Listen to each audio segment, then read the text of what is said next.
Hôtel de Vaugué à Paris. Pour les 31e journées du patrimoine, France Stratégie ouvre ses portes au public. Comme vous êtes la première, on a le plaisir de vous offrir la médaille du plan. C'est une médaille de la Monnaie de Paris qu'on a le plaisir de vous remettre et de vous offrir. Je vous remercie beaucoup, c'est vraiment sympa. Et bonne visite. Merci beaucoup, c'est très gentil. Je vous en prie, bienvenue. Tour à tour hôtel particulier, commissariat général au plan, centre d'analyse stratégique. Ici, histoire rime avec pouvoir.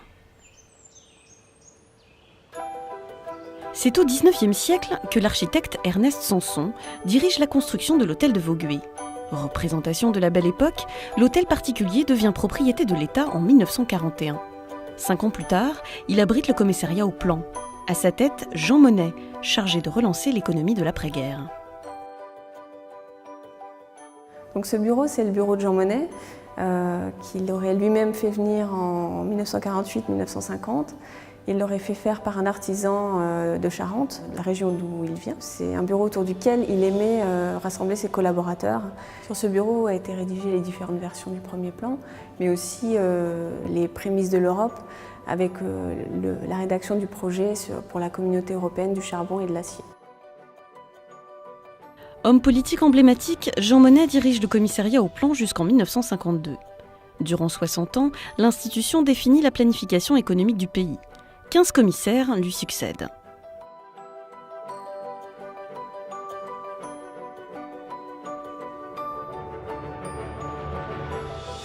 Jusqu'à la fin du plan en 2006, il y avait un petit appartement à destination des commissaires. Ils pouvaient recevoir leurs collaborateurs pour travailler tard, pour faire de la concertation. Et le commissaire lui-même pouvait rester sur place pour dormir au besoin. Les commissaires qui se sont succédés ont eu toujours une cuisinière qui préparait des repas pour les invités de marque ou les personnalités ou les ministres. La cuisinière servait d'abord le commissaire, puis l'hôte de marque de droite, puis de gauche, en fonction de l'importance de l'invité. Quelques étages en dessous, au sous-sol de l'hôtel de Vaugué, l'ancienne cuisine devient dès 1946 l'imprimerie de l'institution. Ici sont imprimés tous les plans quinquennaux. Je suis arrivée entre le 5e et 6e plan. Depuis 1974 où je suis arrivée, tous les plans ont été tirés ici. Quand on tirait le plan, généralement, ça finissait de se rédiger en début d'après-midi. C'était confidentiel et il ne fallait pas qu'il y ait de fuite, donc on le faisait le soir. On tirait parce qu'il fallait absolument que ça soit remis au président de la République le lendemain matin de bonne heure.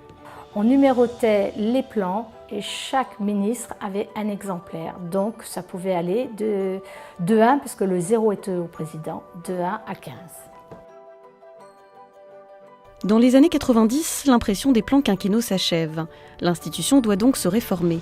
En 2006, le Centre d'analyse stratégique est créé, succédé par France Stratégie en 2013. Cette institution a changé puisqu'aujourd'hui on ne planifie plus l'économie française. Donc on est passé de la planification au conseil stratégique auprès du gouvernement. Les missions de France Stratégie aujourd'hui sont simples. Elles sont organisées autour de 4 métiers. Anticiper les besoins de la société, évaluer les politiques publiques, proposer des mesures au gouvernement et concerter avec les partenaires sociaux mais également avec l'ensemble de la société civile.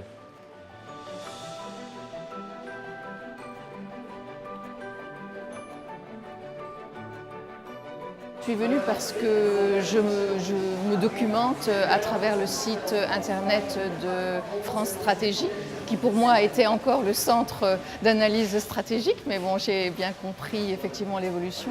Ça essaye de dessiner un peu ce que sera la France dans un moyen terme, on va dire, d'ici une dizaine d'années.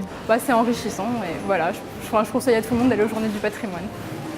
Institution d'expertise, France Stratégie est devenue un acteur indéniable de la politique de demain. À l'hôtel de Vaugué, l'histoire continue donc de s'écrire.